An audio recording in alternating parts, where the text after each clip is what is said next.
কমিশনের যে কাজ ইনরমাস পাওয়ার তো একটা সাংবিধানিক সংস্থা, ইনরমাস প্লেনারি পাওয়ার, কিন্তু বাংলার বুকে আর কোথাও তো বাংলার বুকে শাসক দলের রোষে পড়ে, সরকারের রোষে পড়ে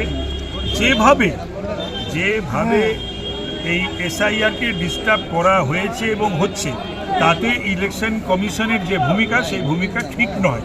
ইলেকশন কমিশনের উচিত বিএলএদের যারা অন্তত সৎভাবে কাজ করতে চায় তাদের প্রোটেকশন দেওয়া, এবং যে সমস্ত ডিইও, ইআরও, এইআরও এবং বিএলওরা যারা এই ঘেঁটে দিতে চাইছে এসআইআর প্রক্রিয়াটাকে এবং এসআইআরের স্পিরিট অনুযায়ী এসআইআর করতে দিতে চাইছে না, সুতরাং তাদের বিরুদ্ধে সংবিধান সম্মত ল অফ দ্য ল্যান্ড অনুযায়ী ব্যবস্থা নিচ্ছে না কেন? ব্যবস্থা নেওয়া উচিত, কঠিন ব্যবস্থা নেওয়া উচিত।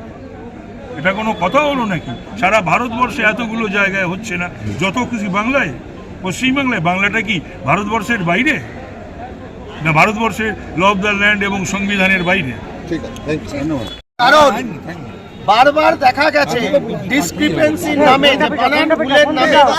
বানান ভুলের নামে যেভাবে কিছু এই ইআরও এবং বিএলওরা আইপ্যাকের সঙ্গে একটা অশুভ আতাত করে তৃণমূলের কথায় তারা এই সব চিঠি পাঠাচ্ছেন, এবং বারবার বলা সত্ত্বেও ডেটা এন্ট্রি অপারেটর ইসিআই বলা সত্ত্বেও মুখ্য সচিব এবং অর্থ সচিব ডেটা এন্ট্রি অপারেটরদের নিয়োগ করছেন না।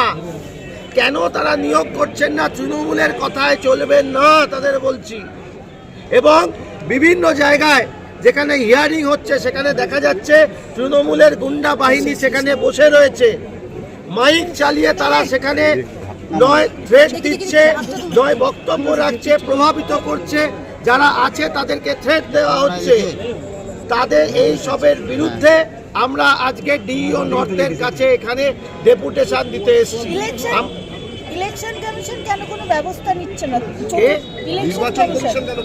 আমরা তো এখানে এসেছি প্রতিবাদ জানাতে, এবং আমরা আগামী দিনে আমাদের নেতৃত্ব সেখানে গিয়ে কথাটা তুলবেন, কিন্তু তার আগে আমাদের তো যেখানে ইআরও, এইআরও, বিএলও তাদের টাচ পয়েন্ট কোথায়? ডিইওদের কাছে। সেই ডিইওদের কি বক্তব্য সেটা তো আমরা আগে শুনবো, যে ডিইওরা আমাদের বক্তব্যের সঙ্গে সহমত পোষণ করছেন নাকি তারা এখানে তাদের কোনো অন্য বক্তব্য রয়েছে। আমাদের বিশ্বাস যে আমরা যে বক্তব্য রয়েছি শুধু আমাদের জেলা নয়, উত্তর কলকাতা নয়, বিভিন্ন জেলায় এই ঘটনা ঘটছে, এবং সেটা ডিইওদের কাছে আমরা এটা তাদের কাছে এই ডেপুটেশন দিতে এসেছি, এবং আমরা চাইবো ডিইওরা আগামী দিনে সেটাকে দেখবে। এটা তো ডিইওদের কাজ। মানে বলছেন বিএলও এবং আইপ্যাকের সঙ্গে আঘাত রয়েছে এক অংশের, সবার কথা বলছি না, এক অংশের একটা অশুভ আঘাত রয়েছে আইপ্যাকের সঙ্গে এবং তৃণমূলের সাথে, যে জন্যে বারবার করে এটা এই যে ডিসক্রিপেন্সির নামে যেটা হচ্ছে বেশ কিছু জায়গায় ইচ্ছাকৃতভাবে এসআইআরকে কলুষিত করার জন্য করা হচ্ছে। এটা একটা প্রি প্ল্যান আইপ্যাকের প্ল্যান, যাতে এসআইআরকে কলুষিত করা যায়। আগামীকাল মুখ্যমন্ত্রী ইলেকশন কমিশনের সঙ্গে দেখা করবেন, তার আগের দিন দাঁড়িয়ে দিল্লি পুলিশকে বলছেন তিনি দালাল, এদের ব্যবহার দেখো, এরা দালালের মতো ব্যবহার করছে। কলকাতা পুলিশকে একটু দেখতে বলবেন, আর পশ্চিমবঙ্গ পুলিশ উনি যাকে তাকে বাইরে গিয়ে দালাল বলেন, ওনারা তো তাকে সুরক্ষা দিচ্ছে। এখানে তো আমাদের কোনো সুরক্ষা নেই পশ্চিমবঙ্গের বুকে।